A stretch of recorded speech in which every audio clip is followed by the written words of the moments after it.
बिस्मिल्लाहिर्रहमानिर्रहीम। अस्सलाम वालेकुम। क्या हाल है, कैसे हैं आप सब लोग। उम्मीद करती हूँ कि आप सब लोग खैर आफियत के साथ होंगे। So welcome to another vlog. उम्मीद करती हूँ कि रमज़ान बहुत अच्छे से आप सब के गुज़र रहे होंगे, जैसे कि हमारे अल्हम्दुलिल्लाह बहुत ही अच्छे से गुज़र रहे हैं। स्विट्ज़रलैंड में ऑलवेज़ बारिश सर्दी ये तो चलता ही रहता है, लेकिन रोज़ों का पता ही नहीं चला। और आप देखें कि आधे से ज़्यादा बल्कि 20 रोज़े गुज़र गए, अब आखिरी अशरा है। तो इस अशरे में भी बहुत ज़्यादा इबादत करने का अपना ही मज़ा है। ज़्यादातर इबादत इस अशरे में सब लोग करते हैं। वैसे तो पूरा ही रमज़ान करनी चाहिए इबादत, लेकिन क्योंकि इस अशरे में जो है ना बहुत ज़्यादा करनी चाहिए, क्योंकि ताक रातें हैं। यहाँ हमारी डेकोरेशन देखें फुल उरूज पे है। तो क्योंकि मुझे बहुत शौक़ है घर को डेकोरेट करने का, मैं वैसे आर्ट वर्क भी बहुत ज़्यादा किया हुआ है अपनी लाइफ में, तो मुझे बहुत ज़्यादा शौक़ है। छोटे बड़े दिनों में घर को काफ़ी डेकोरेट करती हूँ। तो यहाँ मेरी रमज़ान की डेकोरेशन यकीनन आप लोगों को पसंद आ रही होगी। कितनी मैंने लाइटिंग वगैरह की हुई है इस रूम में, और डेकोरेट किया हुआ है रूम को अच्छे से रमज़ान के मुताबिक। पहले के पिछले साल भी मैंने इसी तरह से सारा कुछ किया था। तो ये वही चीज़ें हैं जो पिछले साल की रखी हुई थी। मैंने कुछ एडिट, कुछ और थोड़ी सी चीज़ें ऑर्डर की हुई थी, और ईद के लिए स्पेशली ऑर्डर की हुई हैं, जो थोड़ा थोड़ा करके मेरे ऑर्डर्स आ रहे हैं। तो मैं अपना ये डेकोरेशन आप लोगों के साथ शेयर कर रही हूँ, किस किस को कहाँ कहाँ से जो लोग देख रहे हैं, और इस डेकोरेशन में क्या आप लोग को वाकई ये अच्छा लग रहा है या नहीं अच्छा लग रहा। क्योंकि लोग देखें अपना क्रिसमस और इस तरह छोटे मोटे दिन किस तरह से यहाँ पर मनाते हैं।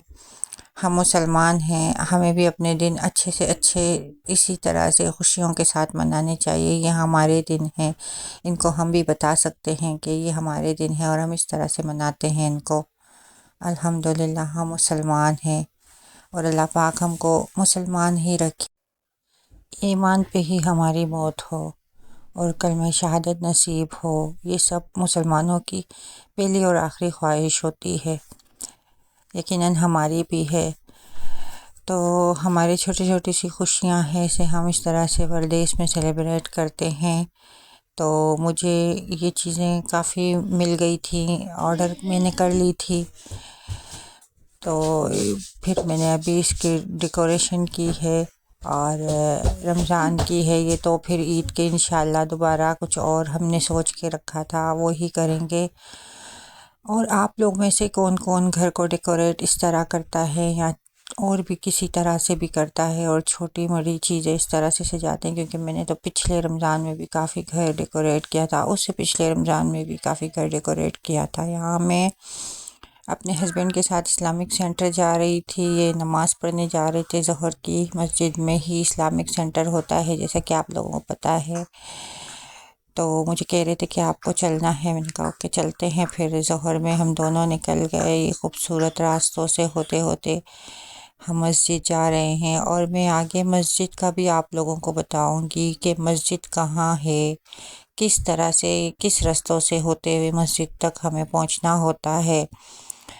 जहाँ मेरे हस्बैंड जाते हैं हर रोज़ नमाज़ पढ़ने के लिए, वो मस्जिद में बता रही हूँ कि यहाँ हमारे घर के जो करीब तकरीबन हमें पहले ट्राम लेनी होती है, फिर बस लेनी होती है, या अगर बस में जा रहे हैं तो 2 बसें चेंज करनी होती है। अगर बाय कार जा रहे हैं तो फिर तो 15 मिनट लगते हैं, लेकिन जाहिर सी बात है बस तो जो है ना अपनी मर्ज़ी से आती जाती है, तो उसकी तो टाइमिंग होते हैं, तो उसमें 30 मिनट लग जाते हैं।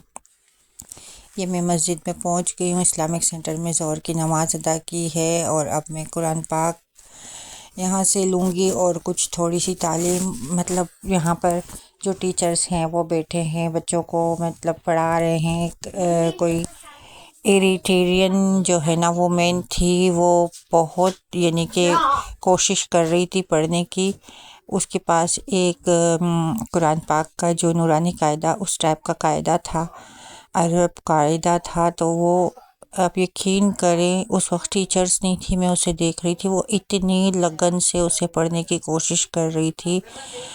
वो नेट पर निकालती थी, फिर उसको रिपीट करती थी। तो जब वो टीचर्स आए उन्होंने इनसे देखा और वो इतना खुश हुए, वो कह रहे हैं कि रिटेरियन हो आप और आपको इतनी दिलचस्पी है, तो कह रही है मैं नया नया कुरान सीख रही हूँ।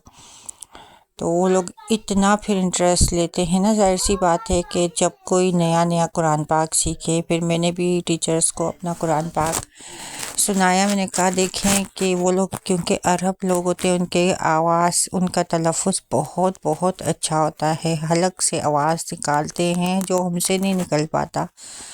मैंने खैर टीचर्स को कहा, मैंने कहा आप मेरा भी एक दफ़ा सुने ताकि मुझे लगता है कि कुछ मेरी गलतियाँ निकलें। तो फिर उन्होंने, क्योंकि मैंने पूरा कुरान पाक नहीं पढ़ा था, मैंने मेरे ख्याल से 13 पारे या ऐसा कुछ पढ़ा था, लेकिन क्योंकि मैं इसे पढ़ती रहती हूँ तो मेरा कुरान पाक बिल्कुल ठीक है। क्योंकि मैंने जब आज यहाँ मदरसे वाली बाजी को अपना कुरान पाक सुनाया, ये अरब हैं, तो इन्होंने कहा आपकी गलती तो इसमें नहीं है, हाँ तलफ़ुज़ में हल्का पुल्का क्योंकि आपने वहाँ पाकिस्तान में सीखा तो इस वजह से है। और ये रास्ते हैं, देखें आप, ये मस्जिद, हम यहाँ से मस्जिद जाते हैं, या आपको नज़र आ रहा है ये पैदल का रास्ता है और ऊपर बस स्टॉप है और नीचे गहराई कितनी है। यहाँ पर नीचे ट्रेन स्टेशन भी है, ट्रेन लाइनें भी जा रही हैं, उससे नीचे ट्रांसपोर्ट पब्लिक जो लाइन है वो जा रही है, रोड्स बने हुए हैं और ये पहाड़ काट कर ये रास्ता निकाला गया है। तो इन रास्तों से होते हुए डेली मस्जिद में जाना होता है। यहाँ पर दो रास्ते हैं, एक इस तरफ है, एक बिल्कुल उस तरफ। ये आपने देखा अभी ये ट्रेन गुजरी है। तो ये खूबसूरत रास्ते और ये खूबसूरत मनाजिर हैं स्विट्ज़रलैंड के। और ये ऊपर बस स्टॉप है और यहाँ से इन रास्तों से हम नीचे उतरकर फिर मस्जिद को जाते हैं। अगर बच्चों को भी बिलफर्ज जाना होता है तो मैं अकेले नहीं भेजती, मेरे हस्बैंड के साथ जाते हैं। तो ये खूबसूरत रास्ते हैं, देख सकते हैं आप सब लोग। अच्छा, ये मस्जिद के अंदर डेली बेस पर इफ्तारी होती है। कभी किसी ने की, कभी किस कंट्री के लोगों ने की, कभी किस कंट्री के लोगों ने, अपनी मर्ज़ी से मुताबिक लोग इफ्तारी करवाते हैं। अंदर ही किचन है, अंदर ही खाना बनता है और बड़ी शानदार इफ्तारी होती है।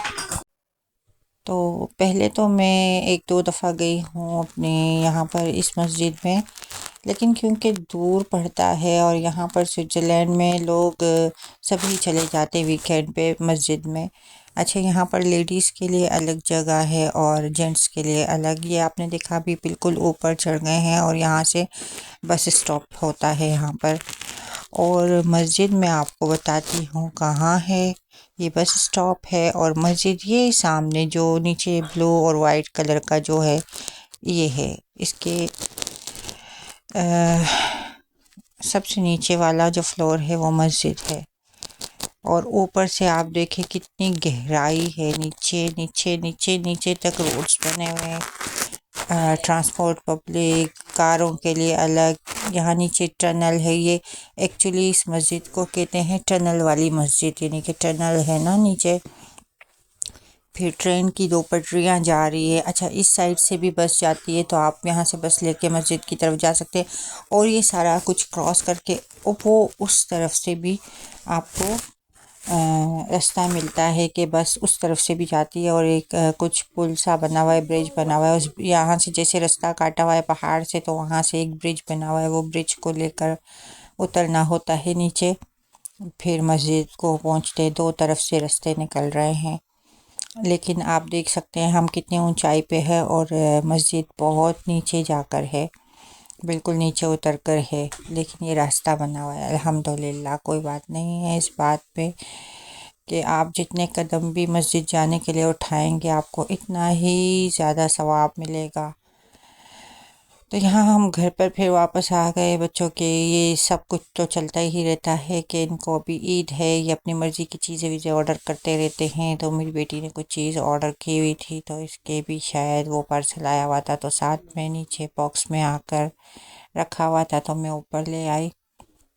इसकी कुछ चीज़ें थी तो ये अभी अपना यहाँ अपना पार्सल खोल रही है कि इसमें क्या क्या इसने ऑर्डर किया है। वल्लाह आलम क्या गंद ऑर्डर करती रहती है। फेशियल के लिए कोई चीज़ें, कोई मसाजर हैं या पता नहीं क्या है, फेस लिफ्टिंग का है मेरे ख्याल से, वो ऑर्डर किया हुआ है, और कोई लाइनर शाइनर ऑर्डर किया हुआ है इसने। तो अभी आप खोल के देख सकते हैं कि क्या है अंदर, जादुई बॉक्स में से क्या निकलता है।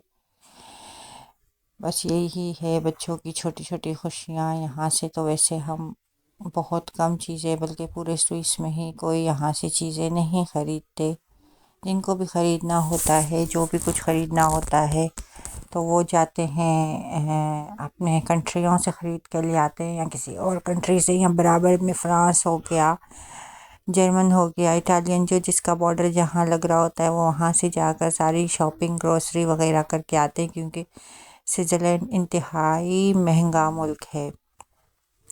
तो ये इन्होंने ये जो है ना, अच्छा इसमें सेल लगते हैं, तो ये फेस लिफ्टिंग का है। यहाँ मैं किचन में आ गई, और किचन में मैंने सोचा कि आज क्या करूँ। एक तो हर रोज़ बस ये खाने बनाने की टेंशन ने परेशान किया हुआ होता है, तो मैंने फिर विदाउट ये कांटों वाली फ़िश निकाली। तो मैंने कहा चलो आज मैं इसे फ्राई कर लेती हूँ बच्चों के लिए छोटे छोटे पीस करके। अब खाएं ना खाएं इनकी मर्ज़ी है, क्योंकि रोज़ रोज़ क्या क्या करें, समझ ही नहीं आ रहा होता कि क्या बनाए बंदा।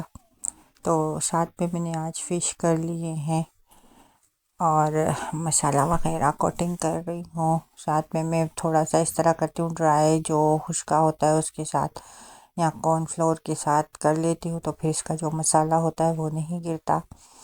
तो ये मैं इनको कोट कर रही हूँ मसाले के अंदर, और फिर बाद में मैं इनको रख दूँगी, फ्राई करूँगी।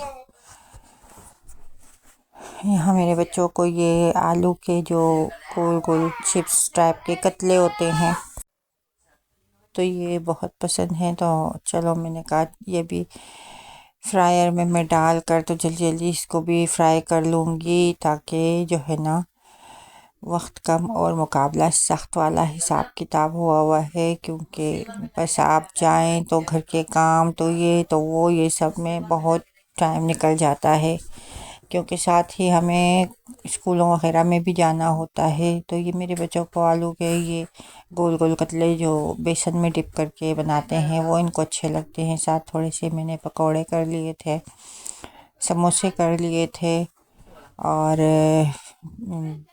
कुछ दिनों 2-3 दिन को छोड़कर फिर मैं इस तरह से कर लेती हूँ, क्योंकि रमज़ान में चीज़ें खाए भी जाते हैं, और दूसरा ये कि फिर ज़्यादा इकट्ठा खाओ, ऊपर नीचे 1-2 दिन खाओ, तो फिर दिल भी भर जाता है, क्योंकि ठंडा मुल्क है, यहाँ इतना खाना खाया नहीं जाता है।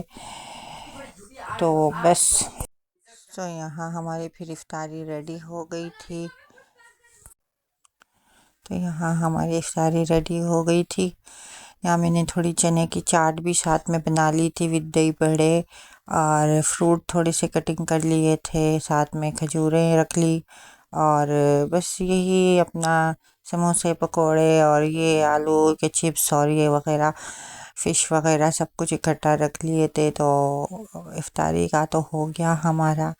चलें, तो फिर आप लोग भी इंशाल्लाह दुआओं में याद रखिएगा, और हम तो हमेशा सब मुसलमानों को दुआओं में याद रखते हैं, सिर्फ़ अपने आप को नहीं, पहले दूसरों के लिए दुआ करते हैं और बाद में हम अपने लिए करते हैं, क्योंकि सब मोमिन मुसलमान हैं और सब बहन भाई हैं। स्पेशली जो परदेश में जो परेशानियों में घिरे हुए हैं उनके लिए दुआएं